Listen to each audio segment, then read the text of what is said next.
Download Parivartan app and learn complete syllabus from standard 5th to 12th of Maharashtra State Board. Hello everyone, कैसे हैं सब लोग।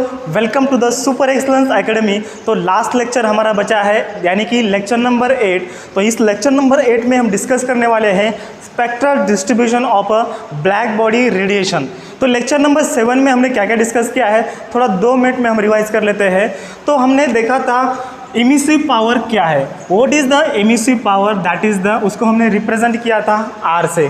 कुछ books में उसको एनसीईआरटी के बुक में कैपिटल ई से डिनोट किया है इमिसिव पावर को, लेकिन हमारे जो बोर्ड की बुक में है कैपिटल आर से डिनोट किया है इमिसिव पावर। क्या है emissive power? The emissive power of any body equals to the energy emitted, the radiant energy emitted from this body per unit area per unit time. This is the emissive power. इसका जो unit है क्या है, इसका unit joule per metre square second इसका unit है, और watt per metre square. Joule per second को हम क्या बोलते हैं, वैट बोलते हैं, जूल पर सेकंड वैट, ठीक है।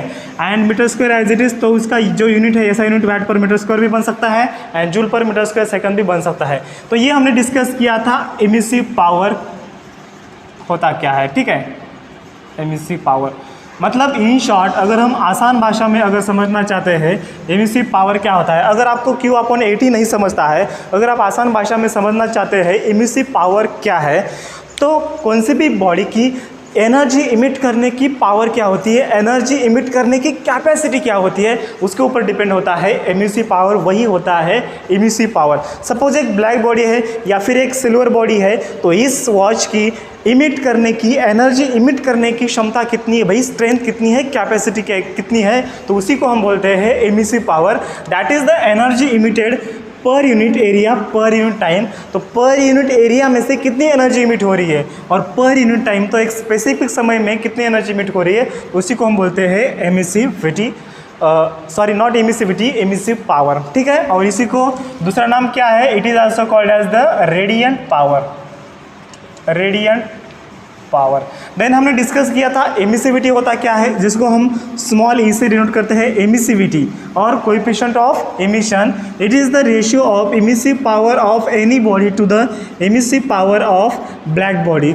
जब हम emissive power of any body या फिर किसी भी बॉडी का जब हम एमिसिव पावर ब्लैक बॉडी के एमिसिव पावर के साथ जब हम कंपेयर करते हैं, तो दोनों का जब हम रेशियो लेते हैं तब हमें मिलता है कोएफिशिएंट ऑफ एमिशन और द एमिसिविटी। इसका जो ब्लैक बॉडी का जो ई कितना होता है, 1 होता है, एंड परफेक्ट रिफ्लेक्टर का कोएफिशिएंट ऑफ एमिशन और एमिसिविटी कितना होता है for the perfect reflector, perfect reflector. तो ये परफेक्ट रिफ्लेक्टर का है एंड ये परफेक्ट ब्लैक बॉडी का है, ठीक है। ओके, ये हमने डिस्कस किया था। देन उसके बाद हमने किरचॉफ्स लॉ डिस्कस किया था। बहुत आईएमपी कॉन्सेप्ट है किरचॉफ्स लॉ। 1 मिनट में हम रिवाइज कर लेते हैं। क्या है भाई किरचॉफ्स लॉ? स्टेटमेंट किसी को याद आ रहा है? अगर याद आ रहा है आपको स्टेटमेंट, तो जल्दी से वीडियो को पॉज करना है एंड स्टेटमेंट राइट डाउन करना है।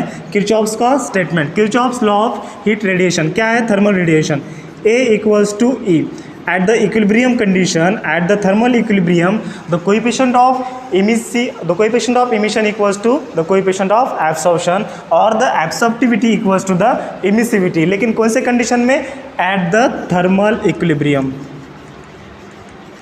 at the thermal equilibrium, ठीक है।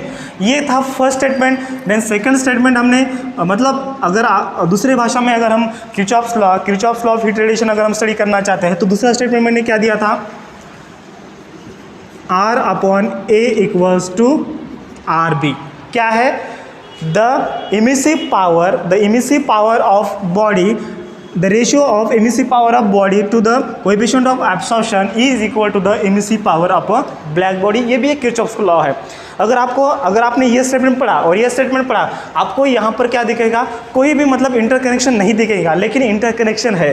तो R/RB क्या होता है? R/RB होता है आर अपॉन आर बी होता है ए, और आर अपॉन आर बी को हम बोलते हैं ई। तो ई इक्वल्स टू ए मतलब ए इक्वल्स टू यही होता है, लेकिन भाषा अलग है और स्टेटमेंट अलग अलग है, लेकिन दोनों का जो अगर मीनिंग हम या मतलब फाइनली रिजल्ट हम फाइंड आउट करें तो दोनों का रिजल्ट एक ही आता है। तो आप ये डेफिनेशन लिख लीजिए, ये स्टेटमेंट लिख लीजिए, या फिर आप ये स्टेटमेंट लिख लीजिए, आपको परफेक्ट मार्क मिल जाएंगे। ठीक है, तो ये जो चीज़ें थी हमने लास्ट लेक्चर में डिस्कस की थी। अगर आपने मतलब पहले अगर आपने रेडिएशन के या फिर kinetic theory of gases and radiation के वीडियो नहीं देखे हैं तो मैंने एक सेपरेट प्लेलिस्ट बनाया है काइनेटिक केटीजी एंड रेडिएशन का। तो ये वीडियो देखने के बाद बाकी के पूरे वीडियो आप देख सकते हैं एंड एंजॉय कर सकते हैं। तो चलिए आज का जो हमारा कॉन्सेप्ट है, आज हम स्टडी करेंगे spectral distribution. Right down the title, a spectral distribution of the black body radiation. ये बहुत आईएमपी कॉन्सेप्ट है, 2 मार्क के लिए एग्ज़ाम में पूछा गया है बहुत बार एंड फ्यूचर में भी पूछा जा सकता है। ठीक है, so write down the title, spectral distribution of black body radiation. Black body radiation, ठीक है, ये रेडिएशन शब्द है। थोड़ा यहाँ पर स्पेस कम था, उसकी वजह से मैंने एक स्मॉल लेटर मतलब स्मॉल इधर वर्ड में मैंने यहाँ पर लिखा है। ठीक है, तो spectral distribution of black body radiation, तो आज हम स्टडी करने वाले हैं। तो लूमेर एंड प्रिंगशम नाम के 2 साइंटिस्ट थे। कौन कौन से? लूमेर एंड प्रिंगशम, ये 2 साइंटिस्ट थे और ये दोनों साइंटिस्ट ने ब्लैक बॉडी रेडिएशन का स्टडी किया उन्होंने। तो लूमेर एंड प्रिंगशम ने क्या किया, डिफरेंट टेम्परेचर को ब्लैक बॉडीज़ मेंटेन किया और उसका उन्होंने एक्सपेरिमेंट किया। सपोज 5 बॉडीज़ यहाँ पर मैं ले रहा हूँ, तो ये 5 बॉडीज़ को क्या किया, लूमेर एंड प्रिंगशम ने डिफरेंट टेम्परेचर को मेंटेन किया और उसका जो रेडिएशन रेट है, जो एमिसिव पावर है, वो उन्होंने ऑब्जर्व किया।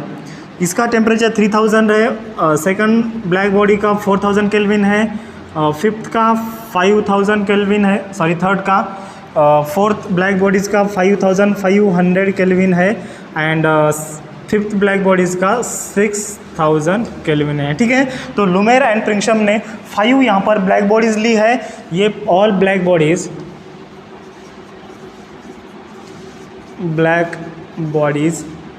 Maintained at a different temperature. तो ऑल ब्लैक बॉडीज़ जो थी उन्होंने डिफरेंट टेम्परेचर को मेंटेन किए। तो उन्होंने क्या क्या ऑब्जर्व किया है, यही है spectral distribution of a black body radiation. ठीक है, तो लूमेर एंड प्रिंगशम को ये कंक्लूड हुआ, ये ऑब्जर्व हुआ कि जैसे जैसे ही बॉडी का टेम्परेचर बढ़ता है वैसे क्या होता है, एमिसिव पावर बढ़ती है। मतलब energy emitted per unit area per unit time क्या होता है, इंक्रीज होता है and it is also depend on the wavelength also. तो ये उन्होंने ऑब्जर्व किया। ठीक है, इसको रब करता हूँ। चलो अभी जो मेन जो कर्व है हम देखेंगे। मतलब फर्स्ट पॉइंट क्या है, as the temperature increases the emissive power also increases. मतलब जो हॉट बॉडीज़ होती है ये ज़्यादा एनर्जी इमिट करती है। एक कॉमन लॉजिक है यार, अगर बॉडी को ज़्यादा टेम्परेचर अगर हम देते हैं तो ये हॉट बॉडी बनती है। तो हॉट बॉडी क्या होती है, ज़्यादा एनर्जी इमिट करती है एंड जो कूल बॉडी होती है ये हॉट बॉडी है। The hot body emits more radiations and the cool body, अगर ज़्यादा गर्म बॉडी नहीं है, कूल बॉडी है, कूल बॉडी, तो ये क्या करती है, कम अमाउंट ऑफ एनर्जी क्या करती है, एमिट करती है, ज़्यादा एब्जॉर्ब करती है। ये हमने ऑलरेडी स्टडी किया था। तो यही ऑब्जर्व किया है लूमेर एंड प्रिंगशम ने। लेकिन उन्होंने जो इसका रिलेशन बताया है टेम्परेचर के साथ भी बताया है एंड वेवलेंथ के साथ भी बताया है। ठीक है, तो क्या है लूमेर का एंड प्रिंगशम का energy distribution, radiant energy distribution with the wavelength. तो एक्स एक्सिस पर आपको लेना है वेवलेंथ इन नैनोमीटर एंड यहाँ पर लेना है आपको radiant power, that is the emissive power. Radiant power जिसको हमको क्या बोलते हैं, एमिसिव पावर को ही हम रेडिएंट पावर बोलते हैं। ठीक है, तो वेवलेंथ यहाँ पर नैनोमीटर में ली है 500, 1000,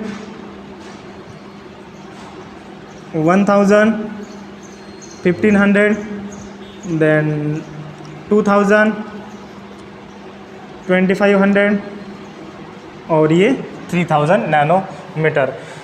अभी यहाँ पर हर एक टेम्परेचर का, हर एक ब्लैक बॉडीज़ का जो कर्व आता है ये ऐसे आता है।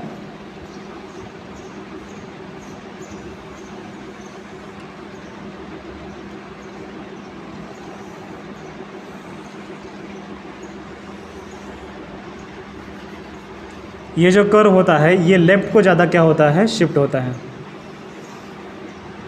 थोड़ा इसका जो पिक पॉइंट है थोड़ा ऊपर देना है लेफ़्ट को। ये पहले यहाँ पर था, फिर ये मैक्सिमम इसका यहाँ पर जाएगा, ओके, और इसका जो है ये यहाँ पर जाएगा, और देन बाद में इसका जो पिक पॉइंट है ये यहाँ पर शिफ्ट होगा। ये उन्होंने ऑब्ज़र्व किया, लुमेर एंड प्रिंगशम ने। तो ये जो थर्मल रेडिएशन का जो कर्व है विथ रिस्पेक्टिव द वेवलेंथ, ये 3000 केल्विन का है, ये 4000 केल्विन का है, ये 5000 केल्विन वाले ब्लैक बॉडी का है, और ये 5500 केल्विन वाले ब्लैक बॉडी का है। यहाँ पर हमने जो 4-5 बॉडी ब्लैक बॉडी ली थी, तो फर्स्ट वाले का टेम्परेचर 3000 केल्विन था, फोर्थ मतलब सेकंड वाले का 4000, थर्ड वाले का 5000 एंड फोर्थ वाले का टेम्परेचर कितना था, 5500 केल्विन था।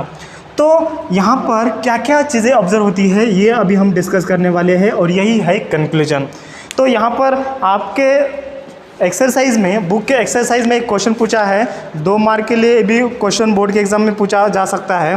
तो क्वेश्चन नंबर 9, यहाँ पर देखिए क्वेश्चन नंबर जो 9 पूछा है, explain the spectral distribution of a black body radiation. ठीक है, तो ये क्वेश्चन आपको एक्सप्लेन करना है, मतलब spectral distribution of black body radiation का आपको क्या करना है, एक्सप्लेनेशन देना है। तो ये आपको कर्व ड्रॉ करना है, एंड ये कर्व आपको प्लॉट करने के बाद कुछ आपको कंक्लूजन लिखना है। तो यहाँ पर मैं एक बार चेक कर लेता हूँ कि जो दिखाई दे रहा है बराबर दिखाई दे रहा है या नहीं दे रहा है। यस, बराबर दिखाई दे रहा है। ठीक है, तो यहाँ पर जो रेंज आती है, ये जो रेंज है ना वेवलेंथ की 450 टू द 700, 450 टू द 700, ये जो रेंज है ना, ये विजिबल रेंज है। इसको हम क्या बोलते हैं, विजिबल रेंज। ये वेवलेंथ की आपने 11th स्टैंडर्ड में स्टडी की होंगी। ठीक है, वे ऑप्टिक्स में ये जो वेवलेंथ होता है 450 टू 700 नैनोमीटर का जो वेवलेंथ होता है, ये क्या होता है, विजिबल रेंज में आता है। तो यहाँ पर हमने अभी क्या क्या, अब आपको यहाँ पर क्या क्या दिखता है वही आपको क्या करना है, वही आपको यहाँ पर लिखना है, यही आपको पॉइंट्स लिखने हैं। तो फर्स्ट पॉइंट क्या आएगा, कौन बताएगा फर्स्ट पॉइंट? तो फर्स्ट पॉइंट क्या आता है, ये जो रेडियंट पावर है, ये जो रेडियंट पावर है ये क्या होती है, is a function of wavelength है। मतलब ये जो एनर्जी है या फिर ये जो इमिसिव पावर है ब्लैक बॉडी की, ये यूनिफॉर्मली डिस्ट्रीब्यूट नहीं है, ये हमने ऑब्जर्व किया है। देखो, अगर यूनिफॉर्मली डिस्ट्रीब्यूट होती तो जैसे जैसे वेवलेंथ बढ़ती या फिर जैसे जैसे टेम्परेचर बढ़ता, वैसे वैसे क्या होता था, वैसे वैसे एनर्जी या फिर वैसे वैसे जो इमिसिव पावर है ये बढ़ती थी। मतलब यूनिफॉर्म कर्व है क्या ये? नहीं, पहले इंक्रीज़ हो रहा है देन बाद में डिक्रीज़ होता है। भाई पहले इंक्रीज़ हो रहा है बाद में डिक्रीज़ हो रहा है, इंक्रीज़ हो रहा है बाद में डिक्रीज़ हो रहा है। मतलब the energy emitted per unit area per unit time, that is the emissive power. Energy emitted per unit area per unit time, that is the emissive power, that is the radiant power. ये क्या है, uniformly distributed नहीं है, ये चीज़ हमने observe किया है। तो यही आपको फर्स्ट पॉइंट लिखना है, the radiant power, that is आप ऐसे भी लिख सकते हैं the radiant energy emitted per unit area per unit time, या फिर in short the radiant power is not uniformly distributed. ये क्या है, यूनिफॉर्मली डिस्ट्रीब्यूटेड नहीं है। आपको देखो, आपको क्या क्या एक्सप्लेन करना है। अगर आपको ये क्वेश्चन पूछा गया है explain the spectral distribution of a black body radiation, तो आपको ये जो डायग्राम है ये डायग्राम आपको प्लॉट करना है, ये कर्व आपको प्लॉट करना है, एंड देन क्या क्या कंक्लूजन है ये आपको लिखना है 2 मार्क के लिए। ठीक है, तो पहला यहाँ पर मैंने कंक्लूजन लिखा है। देन सेकेंड कंक्लूजन क्या होता है, मतलब the radiant power is not a uniformly distribution, मतलब क्या है, it is the function of a wavelength. तो ये क्या है, वेवलेंथ के ऊपर भी डिपेंड होता है। The radiant energy that is it is मतलब क्या है, radiant power, it is function of wavelength, that is it is a function of wavelength, मतलब क्या है, लैम्डा मैं शॉर्ट में लिखता हूँ। तो ये हो गया हमारा first point. Then second point क्या आएगा, जैसे जैसे क्या होता है, जैसे जैसे टेम्परेचर बढ़ता है वैसे वैसे क्या हो रहा है, जैसे जैसे टेम्परेचर बढ़ रहा है। देखो 3000 को रेडियंट पावर तो आपका कितना था, इतना था।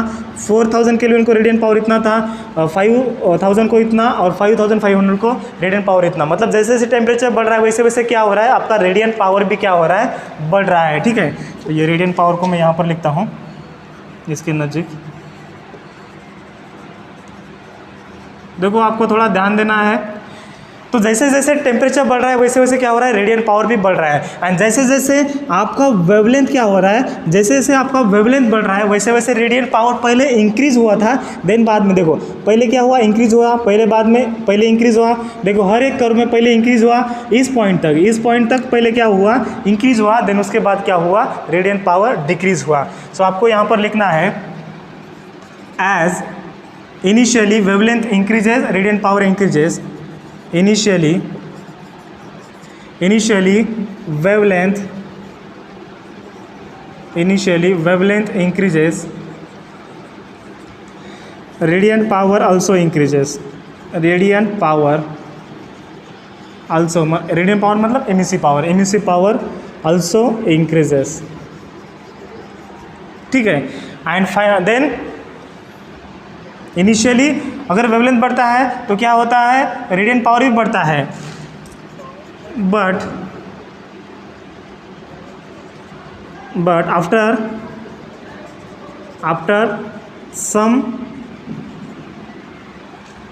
After reaching some value of wavelength.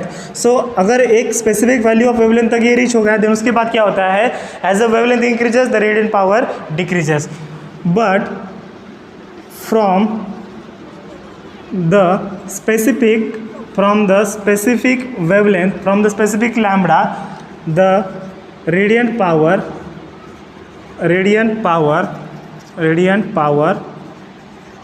decreases। ये आपको नोट्स में डिटेल में मिल जाएगा। ठीक है, तो यहाँ पर मैं थोड़ा शॉर्ट में लिख रहा हूँ। तो क्या हुआ, जैसे जैसे वेवलेंथ और बढ़ती है बाद में क्या होता है, रेडियंट पावर क्या होता है, डिक्रीज होता है। एक पॉइंट तक ही रेडियंट पावर इंक्रीज होता है।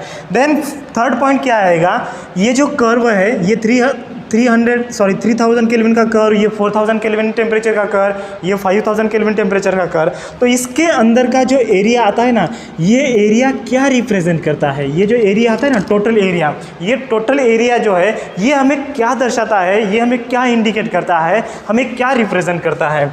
तो ये क्या इंडिकेट करता है, the area under the curve represents the total radiant energy emitted, the total energy emitted per unit area per unit time of the black body at all wavelength। मतलब पूरे wavelength के लिए इस ब्लैक बॉडी ने total amount of energy कितना emit किया, पर unit area per unit time total amount of energy कितना इमिट किया, ये हमें दर्शाता है पूरे वेवलेंथ के लिए। ठीक है, तो थर्ड पॉइंट क्या आएगा, area under the curve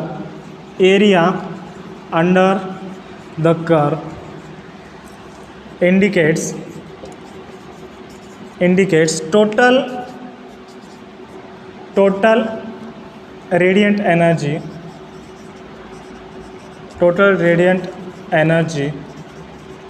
emitted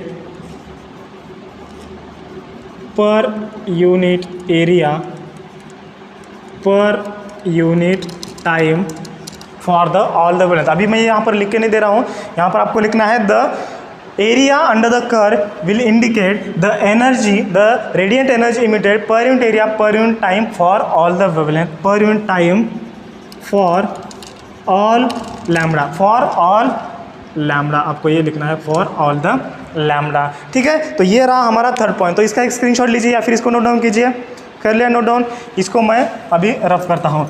then fourth point आपको क्या यहाँ पर दिख रहा है, फोर्थ पॉइंट आप क्या लिख सकते हैं, जैसे जैसे टेम्परेचर बढ़ रहा है, जैसे जैसे as a temperature increases the curve will shift to the left side. So जैसे जैसे टेम्परेचर इंक्रीज हो रहा है, ये जो कर्व है ना, ये कर्व लेफ्ट साइड को शिफ्ट हुआ है। देखिए ये इसका यहाँ आ रहा है तो इसका पिक पॉइंट यहाँ आएगा, ये इसका पिक पॉइंट यहाँ आ रहा है तो इसका पिक पॉइंट यहाँ आएगा।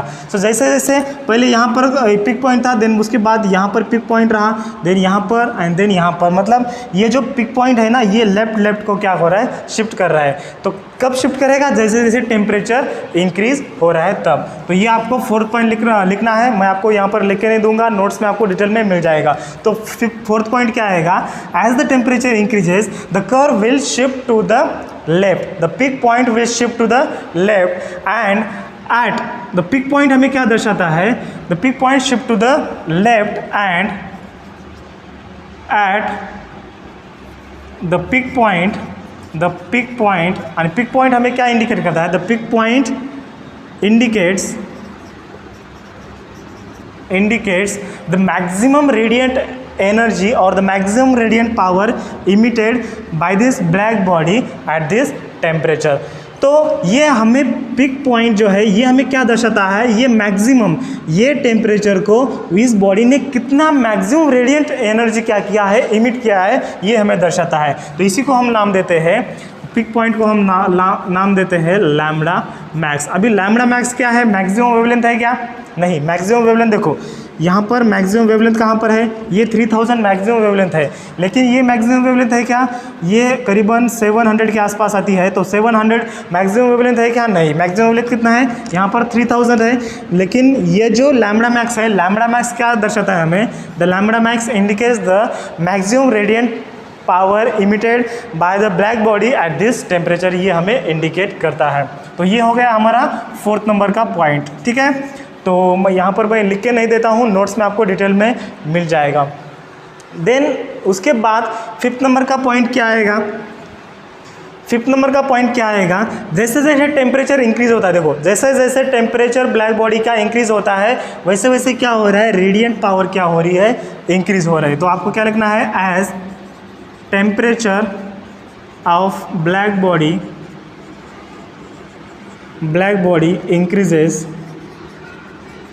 increases radiant power of black body also increases।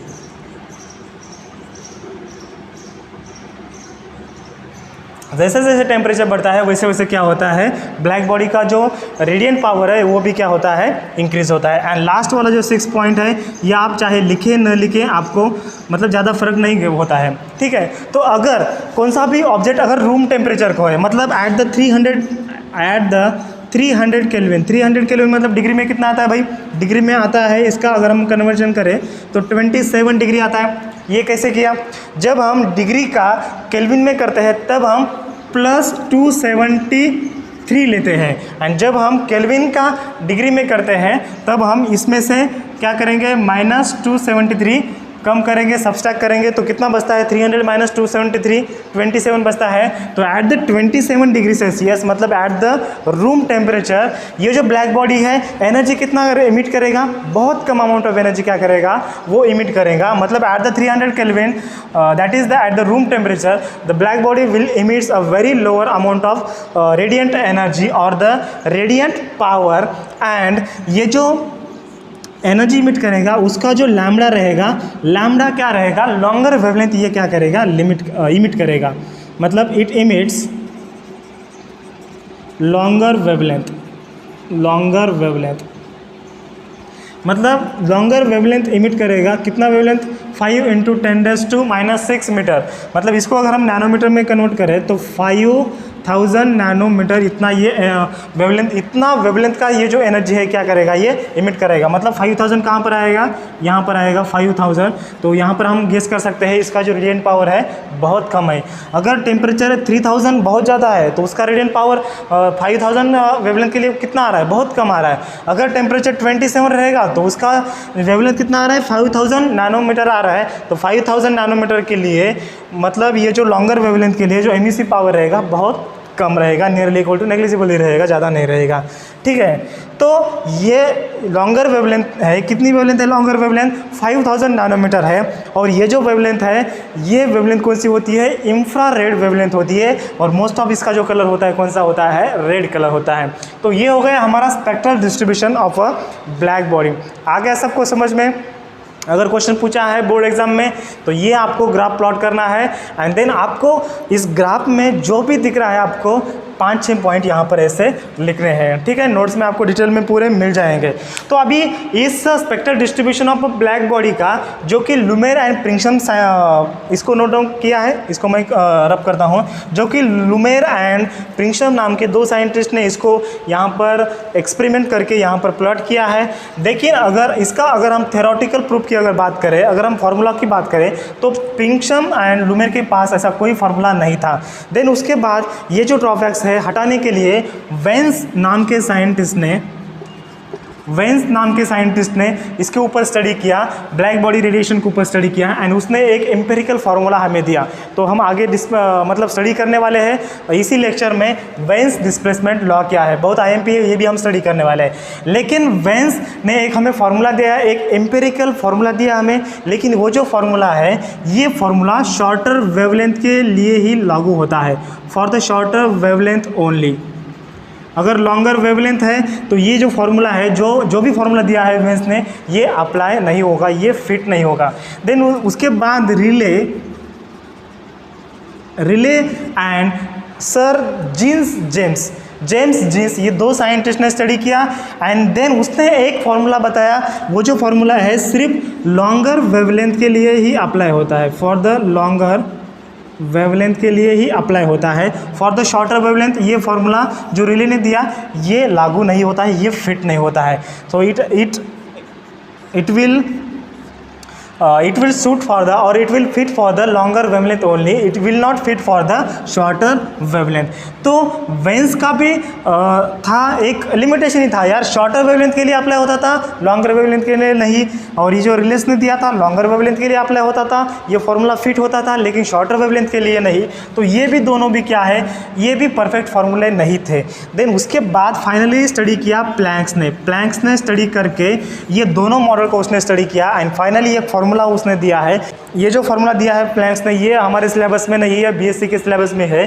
तो जस्ट हमें मालूम होना चाहिए कि लुमेर ने जो, या फिर लुमेर एंड प्रिंगसम साइंटिस्ट ने spectral distribution of black body radiation study किया, ये कर दिया, उसका कुछ थ्योरेटिकल प्रूफ नहीं दिया। लेकिन वेन्स ने, रिलेज ने एंड प्लैंक्स ने, ये तीनों साइंटिस्ट ने स्टडी किया। वेन्स ने भी स्टडी किया, ये थोड़ा सक्सेस हुआ, फॉर द शॉर्टर वेवलेंथ के लिए ये फार्मूला लागू हुआ, लेकिन लॉन्गर के लिए नहीं। रिलेज का लॉन्गर के लिए लागू हुआ, लेकिन शॉर्टर के लिए नहीं। देन प्लैंक्स ने क्या किया, दोनों का भी स्टडी किया, दोनों मॉडल का स्टडी करके, for the shorter wavelength also and for the longer wavelength also their formula will be fit for both the wavelength। ठीक है, तो ये था हमारा spectral distribution of a black body radiation. तो अभी हम स्टडी करेंगे वेन्स डिस्प्लेसमेंट लॉ क्या आता है। 2 मार्क के लिए एग्जाम में न्यूमेरिकल भी बहुत बार पूछा गया है, एंड इसका जो स्टेटमेंट है, इसका जो एक्सप्लेनेशन क्या है, यह भी बहुत बार एग्जाम में पूछा गया है। तो इसको नोट डाउन कीजिए। अभी हम बढ़ते हैं वेन्स डिस्प्लेसमेंट लॉ की ओर। तो अभी हम देखेंगे वेन्स डिस्प्लेसमेंट लॉ। ये भी जो लॉ है बहुत ही आईएमपी है। इसका जो स्टेटमेंट है 2 मार्क के लिए, इसका explanation, state and explain the Wien's displacement law, ये क्वेश्चन पूछा जा सकता है 2 मार्क के लिए। एंड आपके बुक में एक्सरसाइज में जो क्वेश्चन पूछा है, तो यहाँ पर क्वेश्चन नंबर 8 नंबर का क्वेश्चन है, state Stephen Boltzmann law and veins displacement law. तो ये मतलब 2 क्वेश्चन एक ही क्वेश्चन में पूछे हैं, 2 लॉज पूछे हैं एक ही क्वेश्चन में। तो ये जो है 2 मार्क के लिए भी क्वेश्चन पूछा जा सकता है। वेन्स डिस्प्लेसमेंट लॉ का स्टेटमेंट 1 मार्क के लिए, एंड स्टीफन बोल्ट्जमैन लॉ का स्टेटमेंट 1 मार्क के लिए ये पूछा जा सकता है। तो मतलब कभी कभी सिर्फ स्टेटमेंट भी पूछा जा सकता है। तो क्या है वेन्स डिस्प्लेसमेंट लॉ, हम स्टडी करेंगे।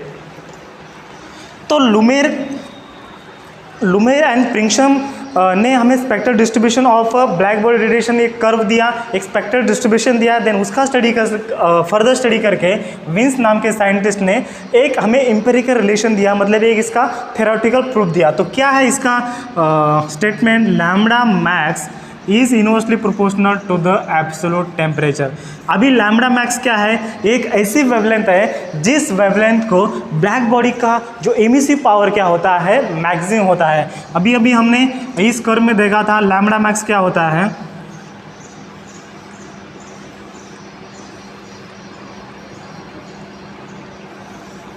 लैम्बडा मैक्स क्या होता है, ये लैम्बडा मैक्स है, ये लैम्बडा मैक्स है, ये लैम्बडा मैक्स है।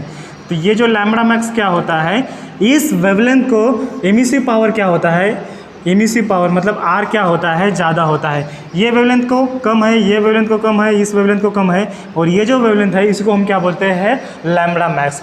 The wavelength for which the emissive power of black body is maximum is inversely proportional to the absolute temperature of the black body. It is the Wien's displacement law. क्या है ये, इसका mathematical formula है lambda max is inversely proportional to absolute temperature. अभी आपको इसका statement लिखना है, so write down the statement. It states that, बहुत इजी है, अगर आपको ये फॉर्मूला याद आ रहा है तो आप इसका वर्डिंग में कन्वर्जन कर सकते हैं, इतना ज़्यादा आसान नहीं है। आपको लिखना है लैम्बडा मैक्स क्या है एंड टी क्या है एंड दोनों का रिलेशन क्या है, इनवर्सली है, आपको यहाँ पर दिख रहा है। तो इट स्टेट्स दैट क्या है, it states that the wavelength कौन सी wavelength, the wavelength for which, जिस वेवलेंथ को, the wavelength for which the emissive, the wavelength for which the emissive power of, the emissive power of black body is maximum. ऐसी wavelength जिस wavelength को emissive power of black body क्या है, maximum है, is inversely proportional to, is inversely proportional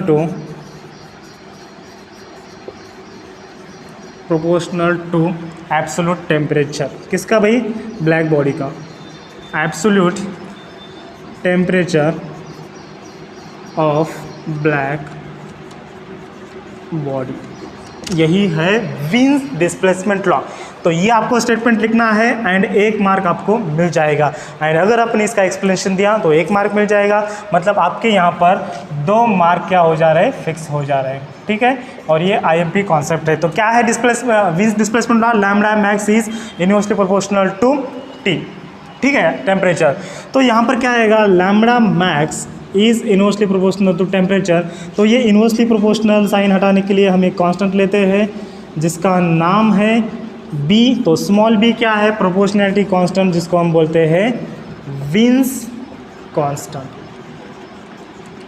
and it's value is, इसका value क्या है, 2.897 into 10⁻³ unit क्या आएगा इसका, क्या आएगा यूनिट, बी का यूनिट, बी का यूनिट क्या आएगा, मीटर केल्विन। इसका यूनिट क्या आएगा, मीटर केल्विन। तो ये हो गया भैया विन्स डिस्प्लेसमेंट लॉ। कितना इजी है, सबसे बढ़िया है, सबसे इजी है। तो यहाँ पर आपके 2 मार्क फिक्स हो गए। तो ये जो विन्स डिस्प्लेसमेंट लॉ है ना, बहुत आईएमपी है, और इसका जो एप्लीकेशन है बहुत आईएमपी एप्लीकेशन है। अगर विन्स डिस्प्लेसमेंट लॉ अगर हमें पता है तो विन्स डिस्प्लेसमेंट लॉ से हम सन के सरफेस का टेम्परेचर कितना है ये हम फाइंड आउट कर सकते हैं, मून के सरफेस का टेम्परेचर कितना है ये हम फाइंड आउट कर सकते हैं। अगर किसी भी स्टार के सरफेस का अगर हमें टेम्परेचर फाइंड आउट करना है तो ये हम ईजिली फाइंड आउट कर सकते हैं। देखो सन कितना दूर है, nearly about 15 crore kilometres from the earth, मतलब 15 करोड़ किलोमीटर यहाँ से सन दूर है। तो हम जा भी नहीं सकते और सन को टच भी नहीं कर सकते, लेकिन सन की सरफेस का टेम्परेचर अगर हमें पता करना है तो हम विन्स डिस्प्लेसमेंट लॉ से पता कर सकते हैं। कैसे, देखो विन्स डिस्प्लेसमेंट लॉ का जो ये वेवलेंथ है ना, ये वेवलेंथ से हम पता कर सकते हैं सन के पास से जो लाइट आ रही है वो लाइट का वेवलेंथ कितना होता है, तो उस वेवलेंथ से हम इसका टेम्परेचर पता कर सकते हैं, ठीक है। तो उस वेवलेंथ से हम मैक्सिमम वेवलेंथ निकालेंगे। मैक्सिमम वेवलेंथ अगर हमें पता है तो हम इजीली टेम्परेचर फाइंड आउट कर सकते हैं। तो मैक्सिमम वेवलेंथ अगर हमें पता है, बी का वैल्यू पता है, विन्स कांस्टेंट, एंड हम इजीली टी का वैल्यू फाइंड आउट कर सकते हैं। तो अभी कौन से भी बॉडी का अगर हमें लैम्बडा पता है तो लैम्बडा मैक्स क्या होता है, ये डोमिनेंट वेवलेंथ होता है, और यही वेवलेंथ क्या होता है, यही वेवलेंथ डिसाइड करता है कि ये ब्लैक बॉडी का या फिर कौन से भी ऑब्जेक्ट का कलर क्या रहेगा। सपोज एक बॉडी है और ये उसका हमें लैम्बडा मैक्स पता है, तो हम उस बॉडी का कलर पता कर सकते हैं। मतलब ये जो वेवलेंथ होता है ना, ये डोमिनेंट वेवलेंथ होता है। तो डोमिनेंट मतलब क्या है, एक फिक्स मतलब जो कि चेंज नहीं हो जाएगा। तो अगर हमें लैम्बडा मैक्स पता है तो हम इजीली कलर फाइंड आउट कर सकते हैं। तो जो वाइट डॉर्फ होते हैं, वाइट डॉर्फ मतलब जो स्टार्स होते हैं वाइट वाइट कलर के बहुत दिखते हैं, वाइट वाइट कलर के। जब आप अंधेरे में रात को जब आप स्काई को मतलब देखेंगे तब आपको एक वाइट डॉर्फ दिखेगा। वाइट डॉर्फ क्या होता है, एक वाइट कलर का एक स्टार होता है जिसको हम वाइट डॉर्फ बोलते हैं, और जिसका जो टेम्परेचर होता है नियरली इक्वल टू 10,000 केल्विन के आसपास होता है। एंड जो रेड जियंट होता है, रेड जियंट, तो रेड जियंट मतलब क्या होता है, एक आग का गोला जिसको हम क्या बोलते हैं, सन भी एक रेड जियंट है, तो उसका टेम्परेचर होता है नियरली अबाउट 3000 केल्विन। तो जैसे जैसे टेम्परेचर बढ़ता है तो वैसे वैसे रेड कलर का क्या होता है, वाइट कलर कन्वर्ट होता है, वेवलेंथ चेंज होती है, तो रेड कलर की वाइट कलर वेवलेंथ हो जाती है। और यही जो वेवलेंथ है ये किसी भी ऑब्जेक्ट का डोमिनेंट कलर हमें बताता है। ठीक है, वेन्स डिस्प्लेसमेंट लॉ का आपको एप्लीकेशन समझ में आ गया। The Wien's displacement law is use to find out the surface temperature of sun, moon और एनी स्टार। ठीक है, तो यही हमारा जो वेन्स डिस्प्लेसमेंट लॉ है बहुत इंपॉर्टेंट है, ये हमने यहाँ पर कवर किया है। ठीक है, सो टेक द स्क्रीनशॉट। यहाँ पर एक न्यूमेरिकल है, बहुत इजी वाला न्यूमेरिकल है, हम यहाँ पर सॉल्व करेंगे। यहाँ पर मैं आपको होमवर्क के लिए देता हूँ, ये जो न्यूमेरिकल है ना बहुत ईजी है यार, इतना कुछ नहीं है। वेन्स डिस्प्लेसमेंट लॉ का जो स्टेटमेंट है कौन सा है, lambda max equals to b/t आपको यहाँ पर पुट करना है, एंड लैम्बडा मैक्स का आपको यहाँ पर वैल्यू निकालना है। एक ही कंसेप्ट है। यहाँ पर जो फाइनल आंसर आया है, यहाँ पर मैं फाइनल आंसर लिख रहा हूँ, जो फाइनल आंसर आया है lambda max equals to 4.995 into 10⁻⁷ metre में दिया है। ठीक है, देन उसके बाद यहाँ पर किया है आर्मस्ट्रॉन्ग यूनिट में कन्वर्जन किया है। तो आर्मस्ट्रॉन्ग यूनिट क्या होता है, बहुत स्मॉल वाला यूनिट होता है। क्या होता है आर्मस्ट्रॉन्ग यूनिट, इसका अगर हम कन्वर्जन करते हैं तो 4995 आर्मस्ट्रॉन्ग यूनिट हमें ये मिलता है। तो इसका कन्वर्जन कैसे आएगा देखिए, 1 आर्मस्ट्रॉन्ग यूनिट इक्वल्स टू क्या होता है, आर्मस्ट्रॉन्ग यूनिट इक्वल्स टू क्या होता है, 10⁻⁻10 मीटर होता है। मतलब इसका अगर हम 0.3 डिजिट से अगर लेफ्ट को और शिफ्ट करेंगे तो इसका जो पावर है कितना बन जाएगा, इसका पावर कितना बन जाएगा 4995 इंटू 10⁻⁻10 बन जाएगा, -7 -3 -10 बन जाएगा, और 10⁻⁻10 को हम क्या लिख सकते हैं, आर्मस्ट्रॉन्ग यूनिट लिख सकते हैं। तो ये आएगा आर्मस्ट्रॉन्ग यूनिट, तो ये आएगा लैम्बडा मैक्स का वैल्यू। आपको ये फार्मूला लिखना है, ये फार्मूला में वैल्यू पुट करना है, डायरेक्टली आपको आंसर मिल जाएगा। तो अभी हम स्टडी करेंगे स्टीफन बोल्ट्जमैन लॉ क्या है। ठीक है, तो इसको नोट डाउन कीजिए या फिर इसका एक आप स्क्रीनशॉट ले सकते हैं। तो चलिए, लास्ट कंसेप्ट है Stephen Boltzmann law of heat radiation. तो जोसेफ स्टीफन नाम का एक साइंटिस्ट था। तो इस साइंटिस्ट ने रेडिएशन के ऊपर स्टडी किया एंड उसने energy emitted per unit area, per unit time and temperature का एक रिलेशन फाइंड आउट किया। मतलब अगर किसी भी बॉडी अगर एनर्जी इमिट कर रही है पर unit area per unit time, वो कितनी एनर्जी इमिट कर रही है उसको हम क्या बोलते हैं, एमिसिव पावर। मतलब एमिसिव पावर एंड उस बॉडी का एब्सोल्यूट टेम्परेचर, तो ये दोनों का रिलेशन क्या रहेगा, उसने एक्सपेरिमेंट करके हमें एक फाइनल एक एम्पेरिकल फार्मूला दिया है, हमें एक एम्पेरिकल स्टेटमेंट दिया है। तो ये क्या स्टेटमेंट है आज हम स्टडी करने वाले हैं। तो फाइनल जो रिजल्ट था, तो उन्होंने एक्सपेरिमेंट के बाद R is directly proportional to the 4th power of absolute temperature. R मतलब क्या होता है, एमिसिव पावर। अगर हम ब्लैक बॉडी लेते हैं तो emissive power of black body, अगर हम ऑर्डिनरी बॉडी लेते हैं तो emissive power of ordinary body. तो एक्सपेरिमेंट करने के बाद यही उन्होंने फाइनल फार्मूला बताया है। तो क्या है स्टीफन बोल्ट्जमैन लॉ का statement, what is the statement of the Stephen Boltzmann law, write down. It states that, एक मार्क के लिए स्टेटमेंट पूछा जा सकता है, इट स्टेट दैट अभी ये R क्या है भाई, एमिसिव पावर है, इसको हम क्या बोलते हैं, energy emitted per unit area per unit time. It state that the radiant energy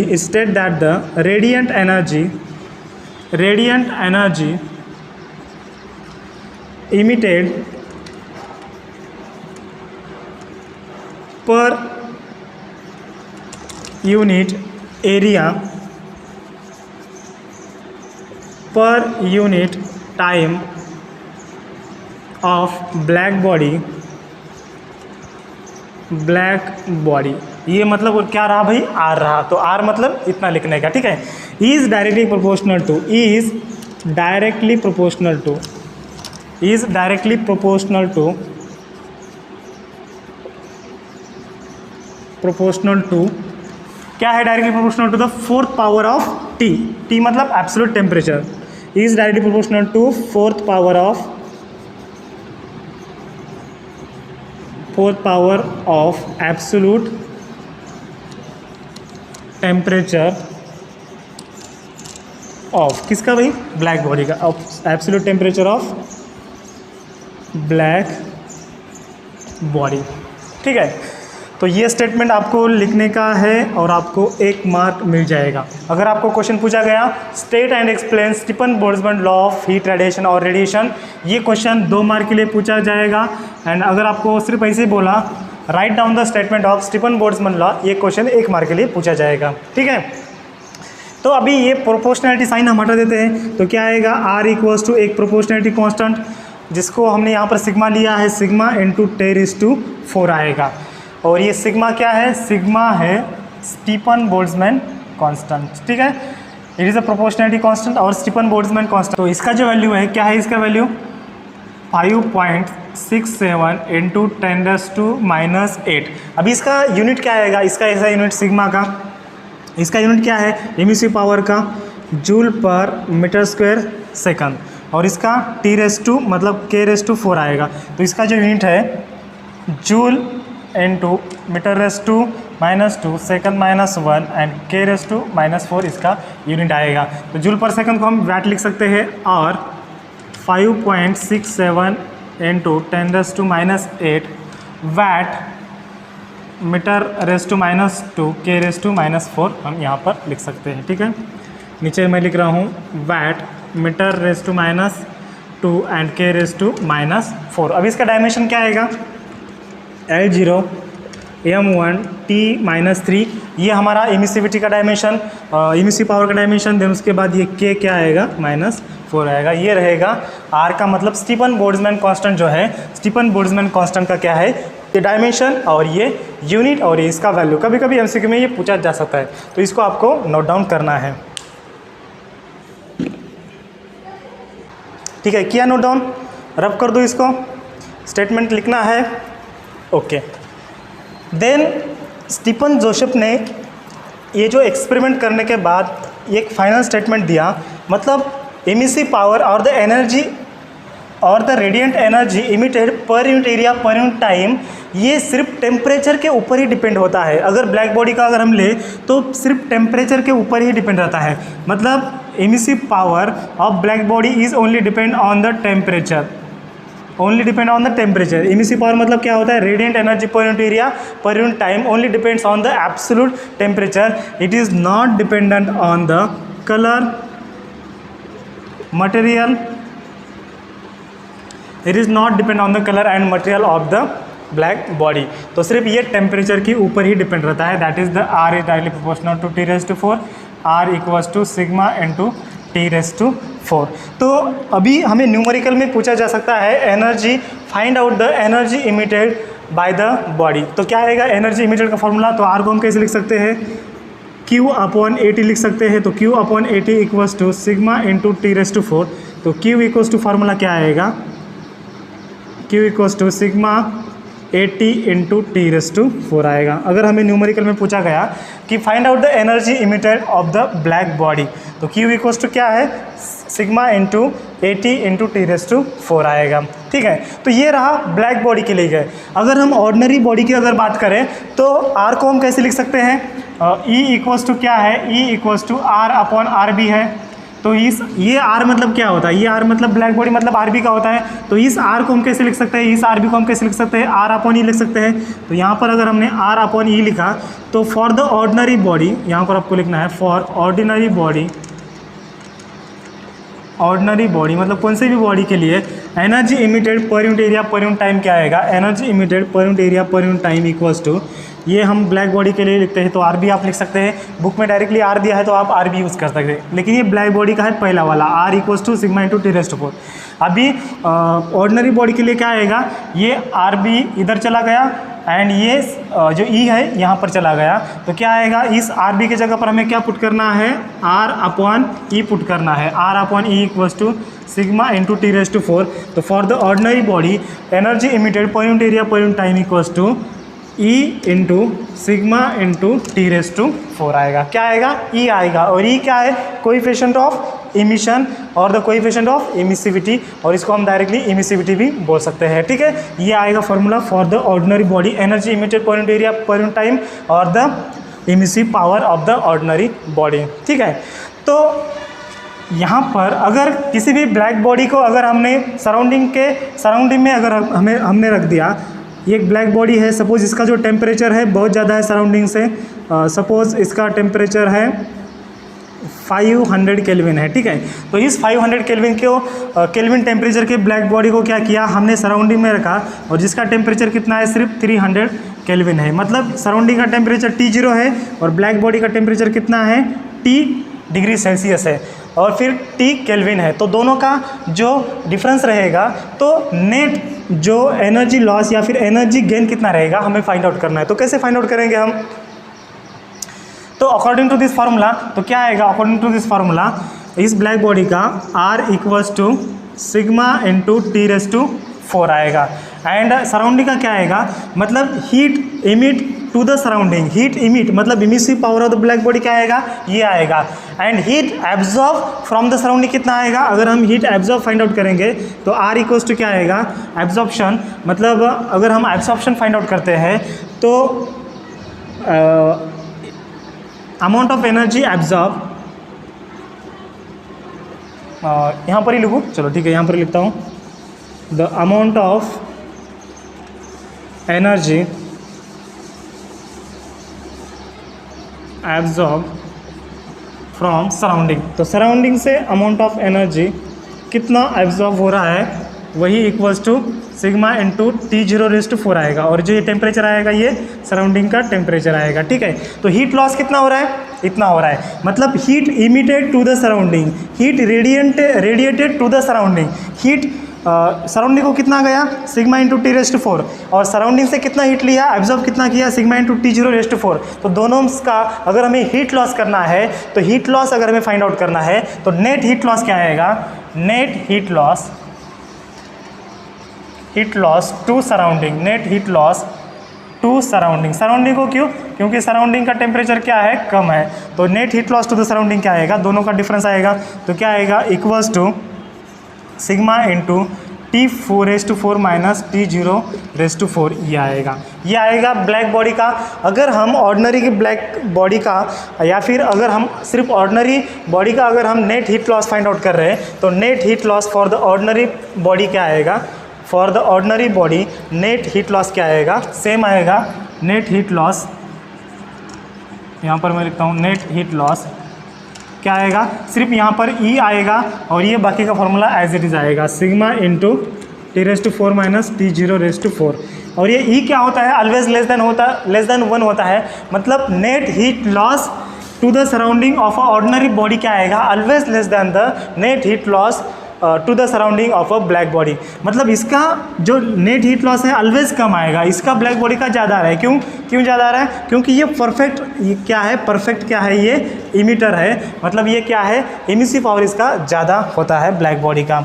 ठीक है, तो अगर ऐसी ब्लैक बॉडी हमने ली जिसका जो टेम्परेचर है सराउंडिंग से कम है, तो मतलब अगर T0 अगर ग्रेटर दैन T है, अगर T0 ग्रेटर दैन T है, T0 मतलब क्या है, temperature of surrounding, and T क्या है, टेम्परेचर ऑफ ब्लैक बॉडी। तो अगर T0 is greater than T है तो फाइनल हीट गेन का फॉर्मूला क्या आएगा, तब क्या होता है, हीट लॉस होता है क्या, नहीं, तब क्या होता है, हीट गेन होता है, मतलब सराउंडिंग से बॉडी क्या करेगा, हीट एब्जॉर्ब करेगा। तो इस बॉडी का टेम्परेचर T है, सराउंडिंग का T0 है, और ये T is less than T0 है या फिर T0 is greater than T है, तब इसका फाइनल फार्मूला क्या आएगा, तब क्या होगा, सराउंडिंग से हीट क्या आएगी, बॉडी में एब्जॉर्ब होगी, तब क्या आएगा, नेट हीट लॉस का फार्मूला, तब नेट हीट गेन का आएगा, net heat gain equals to क्या आता है, सेम आता है फार्मूला, सिग्मा इंटू, लेकिन पहले T0 आएगा, T0 raise to 4 and T raise to 4 आएगा, ये आएगा नेट हीट गेन का, एंड ये आएगा नेट हीट लॉस का। ये रह गया, ये रहा ब्लैक बॉडी का और ये रहा ऑर्डिनरी ऑर्डिनरी बॉडी का। तो ऑर्डिनरी बॉडी का क्या आएगा, नेट हीट गेन क्या आएगा, नेट हीट गेन क्या आएगा, equals to E into sigma, ये T0 यहाँ पर आएगा क्योंकि T0 ज़्यादा है और ये T यहाँ पर जाएगा, रेस्टो यहाँ पर आएगा 4। ठीक है, तो ये आपको कंसेप्ट समझ में आ गया। अगर एक्सप्लेनेशन आपको पूछा है तो ये पूरा आपको लिखना पड़ेगा। तो हीट लॉस कितना हो रहा है, हीट गेन कितना हो रहा है, अगर टेम्परेचर सराउंडिंग का ज़्यादा है तो कितना हो रहा है, हीट गेन कितना हो रहा है, अगर टेम्परेचर सराउंडिंग का कम है तो हीट लॉस कितना हो रहा है, ये आपको लिखना पड़ेगा। तो अगर हम बात करें इस फार्मूला की, क्या है formula, Stefan Boltzmann law, R is directly proportional to और R equals to sigma into T⁴। अगर हम टेम्परेचर 2 गुना बढ़ाते हैं तो जो इमिसिव पावर है कितने गुना बढ़ती है, अगर हम टेम्परेचर 2 गुना बढ़ाते हैं तो 2 का 4 पावर कितना होता है, 2⁴ कितना होता है, 16 होता है। तो 16 टाइम्स क्या होता है, इसका इमिसिव पावर क्या होता है, बढ़ जाता है। ठीक है, तो ये हो गया हमारा स्टीफन बोल्ट्जमैन लॉ। एंड इसी तरीके से हमारा ये जो चैप्टर है 3rd नंबर का चैप्टर फाइनली कंप्लीट हो चुका है, that is the kinetic theory of gases and radiation finally has been completed. And यहाँ पर ये 4 न्यूमेरिकल सॉल्व करके दिया है, आपको घर जाके सॉल्व करना है। मैं ये आपको होमवर्क के लिए दे रहा हूँ। ये वाला एक न्यूमेरिकल कौन सा वाला, विंस डिस्प्लेसमेंट लॉ का एंड स्टीफन बोल्ट्जमैन लॉ के ऊपर यहाँ पर 4 न्यूमेरिकल सॉल्व करके दिए है, ये आपको सॉल्व करना है घर जाके। अगर आपको कुछ डाउट है इसके अंदर, ये न्यूमेरिकल के अंदर आपको कुछ डाउट है, कुछ चीज़ें आपको समझ में नहीं आ रही तो कमेंट में मुझे वैसा बता दीजिए, मैं अगले लेक्चर में ये आपको एक्सप्लेन कर दूंगा। ठीक है, एंड अगला टॉपिक कौन सा स्टार्ट करना है वो भी आप मुझे कमेंट में बता सकते हैं। ठीक है, सो थैंक यू फ्रेंड्स।